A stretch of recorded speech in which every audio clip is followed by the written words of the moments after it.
இப்போ நம்ம சூப்பரான மீன் குழம்பு எப்படி பண்ணுறதுன்னு பார்க்கலாம்.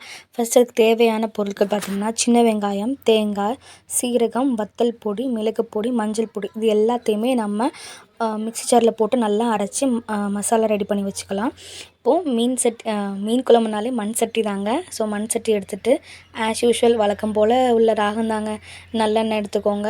அப்புறம் ரொம்ப ரொம்ப முக்கியமான விஷயம் என்னென்னா, நம்ம மீன் குழம்புக்கு கடுகும் கருவேப்பிலையும் போட்டு தாளிக்காதீங்க. கடுகும் கருவேப்பிலையும் போட்டிங்கனாலே உங்களுக்கு அதோட டேஸ்ட் வந்து சாம்பார் போல் ஒரு மாதிரி தெரியும்.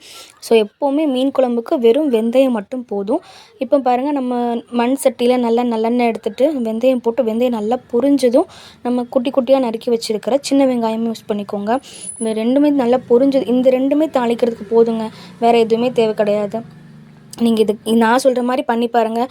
பொதுவாக கடுகு போட்டு தாளிக்கிறவங்களும் இருக்காங்க, ஆனால் நீங்கள் இந்த மாதிரி ட்ரை பண்ணி பாருங்கள், சூப்பராக இருக்கும்.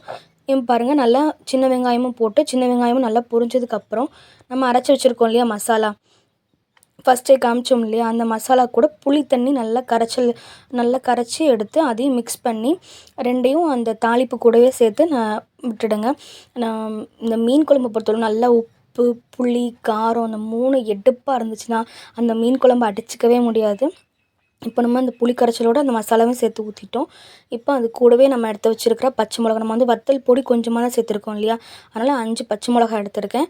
5 பச்சை மிளகா, 2 தக்காளி, அப்புறம் முழுசாக உரித்து வச்ச கொஞ்சம் சின்ன வெங்காயம். நம்ம சின்ன வெங்காயம் வந்து மசாலாலேயும் நிறைய சேர்த்துருக்கோம், இதுலேயும் சேர்த்துருக்கோம். இதில் வந்து நம்ம சேர்த்து வரும்போது இந்த நல்லா வெந்து வரும்போது மசிஞ்சு சூப்பராக வரும்.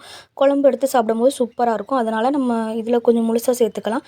பாருங்கள், மீன் குழம்பு நல்லா கொதிச்சதுக்கு அப்புறம் தாங்க நம்ம கழுவி வச்சுருக்க மீன் சேர்க்கணும். இங்கே வந்து நம்ம சால மீன் சேர்த்துருக்கோம்.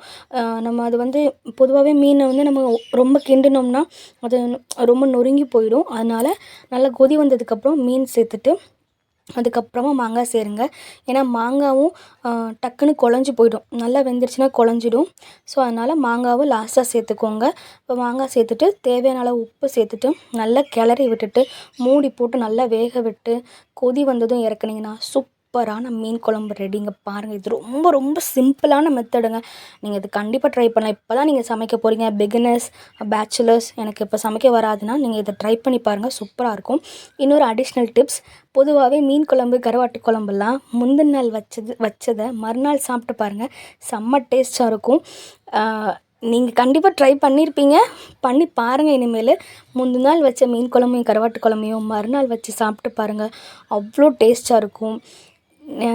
நீங்கள் நம்ம சேனலில் பார்த்துட்டு ட்ரை பண்ணிவிட்டு எப்படி இருக்குன்னு கமெண்ட் பண்ணுங்கள், லைக் பண்ணுங்கள், சப்ஸ்கிரைப் பண்ணுங்கள்.